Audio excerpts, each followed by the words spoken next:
ସମସ୍ତଙ୍କୁ ଆଜିର ଏଇ କକ୍ଷାରେ ସ୍ୱାଗତ ଜଣାଉଛି। ଆଜି ଆମେ ଚାଇଲ୍ଡ ଡେଭଲପମେଣ୍ଟ ଆଣ୍ଡ ପେଡାଗୋଜିର କିଛି ପ୍ରଶ୍ନ ଆଲୋଚନା କରିବା। ପ୍ରଶ୍ନ ନମ୍ବର 1। ବିକାଶ ପ୍ରକ୍ରିୟାରେ ଏକ ଶିଶୁର କେଉଁ ପ୍ରକାରର ପରିବର୍ତ୍ତନ ଆସିଥାଏ? ଅପସନ୍ ନମ୍ବର ଏ ମାତ୍ରାତ୍ମକ, ବି ଗୁଣାତ୍ମକ, ସି ଉଭୟ ଏ ଓ ବି, ଡି ଉପରୋକ୍ତ କୌଣସିଟି ନୁହେଁ। ଏହାର କରେକ୍ଟ ଆନ୍ସର୍ ହେଇଯିବ ଅପସନ୍ ନମ୍ବର ସି ଉଭୟ ଏ ଓ ବି। ବିକାଶ ଡେଭଲପମେଣ୍ଟ ଆମର ମାତ୍ରାତ୍ମକ ବି ହେଇଥାଏ, ଗୁଣାତ୍ମକ ବି ହେଇଥାଏ। ନେକ୍ସଟ କ୍ୱେଶ୍ଚନ୍, ସ୍ୱମୋହ କିମ୍ବା ଆତ୍ମମୋହ ଲକ୍ଷଣ ଅଟେ। ସ୍ୱମୋହ କିମ୍ବା ଆତ୍ମମୋହର ଲକ୍ଷଣ ଅପସନ୍ ନମ୍ବର ଏ ଶୈଶବାବସ୍ଥାର, ବି ବାଲ୍ୟାବସ୍ଥାର, ସି କିଶୋରାବସ୍ଥାର, ଡି ପ୍ରୌଢ଼ାବସ୍ଥାର। ଏହାର କରେକ୍ଟ ଆନ୍ସର୍ ହେଇଯିବ ଅପସନ୍ ନମ୍ବର ସି କିଶୋରାବସ୍ଥାର। ନେକ୍ସଟ କ୍ୱେଶ୍ଚନ୍, ନିମ୍ନଲିଖିତ ମଧ୍ୟରୁ କେଉଁ ସମୟକୁ ଦଳବଦ୍ଧ ଅବସ୍ଥାର ସମୟ କୁହାଯାଏ? ଏହାର ଅପସନ୍ ନମ୍ବର ଏ ବୟସ୍କ ଅବସ୍ଥା, ବି କିଶୋରାବସ୍ଥା, ସି ଶୈଶବାବସ୍ଥା, ଡି ବାଲ୍ୟାବସ୍ଥା। 3 ନମ୍ବର କରେକ୍ଟ ଆନ୍ସର୍ ହେଇଯିବ ଅପସନ୍ ନମ୍ବର ବି କିଶୋରାବସ୍ଥା। ନେକ୍ସଟ କ୍ୱେଶ୍ଚନ୍, ଦିବା ସ୍ୱପ୍ନରେ ମଜି ରହିବା ପ୍ରମୁଖ ଲକ୍ଷଣ ଅଟେ। ଅପସନ୍ ନମ୍ବର ଏ ବୟସ୍କ ଅବସ୍ଥାର, ବି କିଶୋରାବସ୍ଥାର, ସି ବାଲ୍ୟାବସ୍ଥାର, ଡି ଶୈଶବାବସ୍ଥାର। ଅପସନ୍ ନମ୍ବର 4 କରେକ୍ଟ ଆନ୍ସର୍ ହେଇଯିବ ଅପସନ୍ ନମ୍ବର ବି କିଶୋରାବସ୍ଥାର। ଦିବା ସ୍ୱପ୍ନ ଦେଖିଥାନ୍ତି କିଶୋର ଅବସ୍ଥାରେ କି ଏହା କରିଦେବି ସେଇଟା କରିବି ଏମିତି।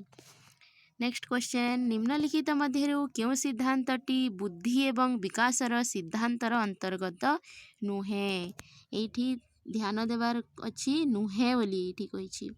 ଅପସନ୍ ନମ୍ବର ଏ ନିରନ୍ତରତାର ସିଦ୍ଧାନ୍ତ, ବି ସାହଚର୍ଯ୍ୟର ସିଦ୍ଧାନ୍ତ, ସି ଏକୀକରଣର ସିଦ୍ଧାନ୍ତ, ଡି ବୈୟକ୍ତିକ ବିଭିନ୍ନତାର ସିଦ୍ଧାନ୍ତ।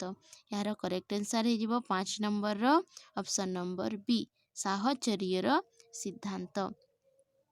ନେକ୍ସଟ କ୍ୱେଶ୍ଚନ୍ 6 ନମ୍ବର, ଅଭିବୃଦ୍ଧି ଗ୍ରୋଥ ଶବ୍ଦର ପ୍ରୟୋଗ କରାଯାଏ। ଅଭିବୃଦ୍ଧିର ପ୍ରୟୋଗ କେଉଁଠିରେ କରାଯାଏ? ଅପସନ୍ ନମ୍ବର ଏ ଶାରୀରିକ ଅର୍ଥରେ, ବି ସାମାଜିକ ଅର୍ଥରେ, ସି ସାମ୍ବେଗାତ୍ମକ ଅର୍ଥରେ, ଡି ବୌଦ୍ଧିକ ଅର୍ଥରେ। ଏହାର ଅପସନ୍ ନମ୍ବର ଏ ହେଇଯିବ କରେକ୍ଟ ଆନ୍ସର୍। ଶାରୀରିକ ଅର୍ଥରେ ଆମେ ଅଭିବୃଦ୍ଧିର ପ୍ରୟୋଗ କରିଥାଉ। ନେକ୍ସଟ କ୍ୱେଶ୍ଚନ୍, ନିମ୍ନଲିଖିତ ମଧ୍ୟରୁ କେଉଁ ଶବ୍ଦଟି ଅଧିକ ବ୍ୟାପକ ଅଟେ? ବୃଦ୍ଧି, ବିକାଶ, ପରିପକ୍ୱତା, ଆୟୁରେ ବୃଦ୍ଧି। ଏହାର କରେକ୍ଟ ଆନ୍ସର୍ ହେଇଯିବ option number 7 C. Question number 8, ବ୍ୟକ୍ତିଗତ ବିଭିନ୍ନତାରେ ଇଣ୍ଡିଭିଜୁଆଲ ଡିଫରେନ୍ସେସ୍ ନିହିତ ଥାଏ। ଅପସନ୍ ନମ୍ବର ଏ ବୃଦ୍ଧି, ବି ବିକାଶ, ସି ପରିପକ୍ୱତା, ଡି ଉପରୋକ୍ତ ମଧ୍ୟରୁ କେଉଁଟି ନୁହେଁ? ଏହାର କରେକ୍ଟ ଆନ୍ସର୍ ହେଇଯିବ 8 ନମ୍ବର ଅପସନ୍ ନମ୍ବର ଏ ବୃଦ୍ଧି। ବ୍ୟକ୍ତିଗତ ବିଭିନ୍ନତାରେ ଆମର ବୃଦ୍ଧି ନିହିତ ଥାଏ। ନେକ୍ସଟ କ୍ୱେଶ୍ଚନ୍ 9 ନମ୍ବର, ଜୀବନର ଅଦ୍ୱିତୀୟ କାଳ କେଉଁଟି? ୟୁନିକ୍ ପିରିୟଡ଼୍ସ କାହାକୁ କୁହାଯାଏ? ଅପସନ୍ ନମ୍ବର ଏ ଶୈଶବାବସ୍ଥା, ବି ବାଲ୍ୟାବସ୍ଥା, ସି କିଶୋରାବସ୍ଥା, ଡି ପ୍ରୌଢ଼ାବସ୍ଥା। 9 ନମ୍ବରର କରେକ୍ଟ ଆନ୍ସର୍ ହେଇଯିବ ବାଲ୍ୟାବସ୍ଥା। Option number B ବାଲ୍ୟାବସ୍ଥା।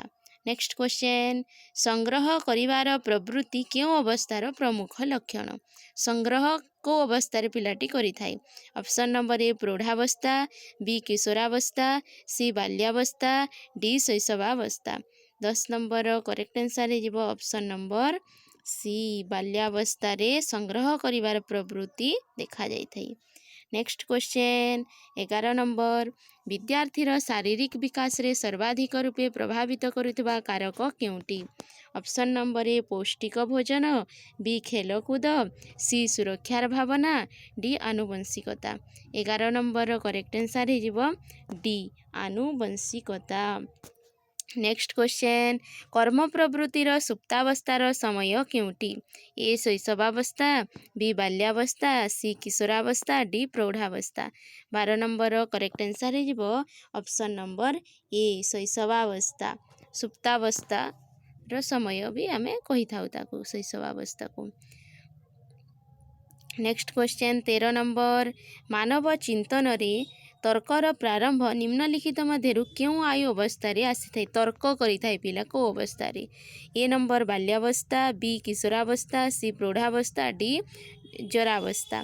यार करेक्ट आंसर हो ऑप्शन नंबर बी किशोरावस्था से तर्क प्रारंभ करिथाय। नेक्स्ट क्वेश्चन कार्यकरण कॉज एंड इफेक्टर अमूर्त संप्रत्यर विकास क्यों अवस्था होई पारे? ऑप्शन नंबर ए शैशवावस्था, बी बाल्यावस्था, सी किशोरावस्था, डी प्रौढ़ावस्था। 14 नंबर करेक्ट आंसर हो ऑप्शन नंबर सी किशोरावस्था। नेक्स्ट क्वेश्चन निम्नलिखित मध्यरु केउं आयुरे विद्यार्थीर मुद्रा टंका पैसार प्रत्ययर विकास होई जाई थाई? 1 वर्ष, 3 वर्ष, 6 वर्ष, 9 वर्ष।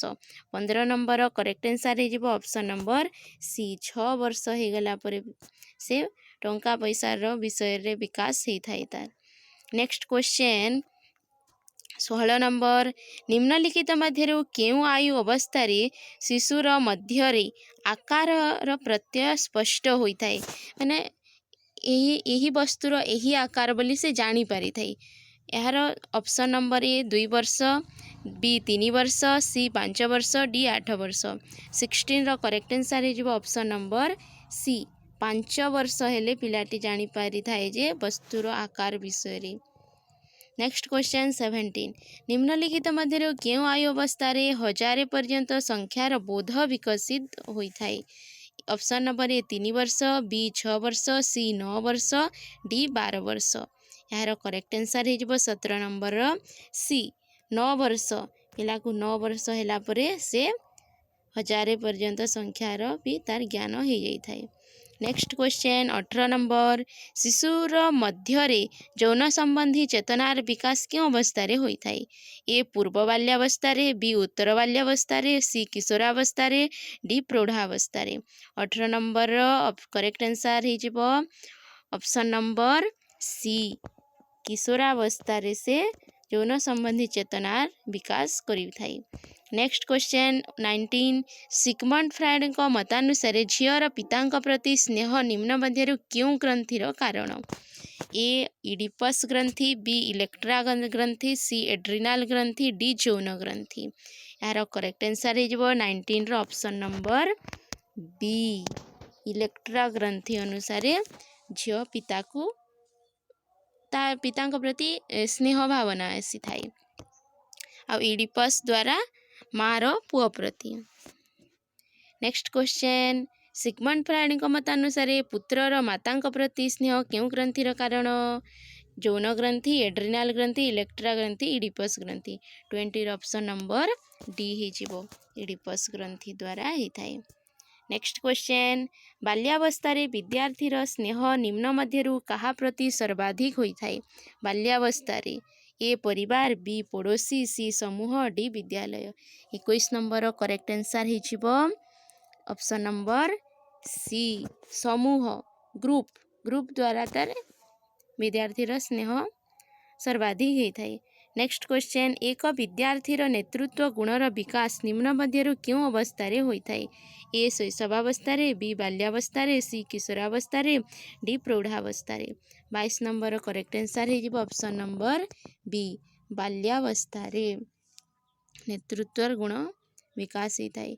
23 नंबर निम्नलिखित मध्यरु क्यों विकासर अवस्थाटी विद्यार्थीर शिखिबार दृष्टि ठारू मध्य सर्वश्रेष्ठ बोली धरा जाए? ऑप्शन नंबर ए शैशवावस्था, बी बाल्यावस्था, सी किशोरावस्था, डी प्रौढ़ावस्था। 23 नंबर करेक्ट आंसर हो ऑप्शन नंबर बी बाल्यावस्था।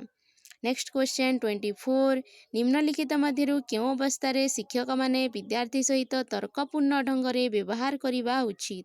ऑप्शन नंबर ए शैशवावस्था, बी बाल्यावस्था, सी किशोरावस्था, डी प्रौढ़ावस्था। 24 करेक्ट आंसर हो ऑप्शन नंबर सी किशोरावस्था रे शिक्षक माने विद्यार्थी सहित तर्कपूर्ण ढंग से व्यवहार करने उचित। 25 नंबर विद्यार्थी मध्य सामान्य सामाजिक और मानसिक विकास पाई निम्न केउं आयु अवधि महत्वपूर्ण अटे? ऑप्शन नंबर ए जन्म रु 5 वर्ष, बी 8 रु 10 वर्ष, सी 10 रु 15 वर्ष, डी 15 वर्ष रु अधिक। 25 नंबर करेक्ट आंसर हो ऑप्शन नंबर ए जन्म रु 5 वर्ष। नेक्स्ट क्वेश्चन 26 बालक बालिका सामाजिकरण भिन्न भिन्न हेबार कारण कौन। ऑप्शन नंबर ए शारीरिक रचनारे अंतर, बी आनुवंशिकता, सी दुहिंक ठारू अलगा अलगा भूमिका प्रति आशा, डी उपरोक्त मध्यरु केउटी नुहे। 26 रो करेक्ट आंसर हे ऑप्शन नंबर सी दुहिंक ठारू अलगा अलगा भूमिका प्रति आशा। 27 विद्यालय को जीवा पूर्वर शिशुर खेल निम्न मध्यरु केउ प्रकार होइथाए। ए आत्मकैंद्रिक, बी वस्तुकैंद्रिक, सी उभय ए ओ बी, डी उपरोक्त मध्यरु केउटी नुहे। 27 रो करेक्ट आंसर हे आमर ऑप्शन नंबर ए आत्मकैंद्रिक। नेक्स्ट क्वेश्चन 28 निम्नलिखित मध्यरु केउ आयु स्तर रे शिशुर सामाजिक विकास सुनिश्चित होइथाए। ऑप्शन नंबर ए शैशवावस्था, बी बाल्यावस्था, सी किशोरावस्था, डी प्रौढ़ावस्था। 28 नंबर करेक्ट आंसर हे ऑप्शन नंबर ए शैशवावस्था। नेक्स्ट क्वेश्चन शिशुर मातृभाषार विकास निम्नलिखित मध्यरु केउ सामाजिक संस्था द्वारा संपन्न होइथाए। ऑप्शन नंबर ए विद्यालय, बी पड़ोसी, सी परिवार, डी मित्र मंडली। 29 नंबर करेक्ट आंसर हे ऑप्शन नंबर सी परिवार। नेक्स्ट क्वेश्चन मानव व्यवहार विकास निम्नलिखित मध्यरु केउ कारक उपरे निर्भर करे। ऑप्शन नंबर ए अभिवृद्धि, बी परिपक्वता, सी विकास, डी उपरोक्त तीनोटी जाक। यार करेक्ट आंसर हे उपरोक्त तीनोटी जाक अभिवृद्धि परिपक्वता विकास द्वारा मानवर व्यवहार विकास होइथाए। धन्यवाद समस्तंकु।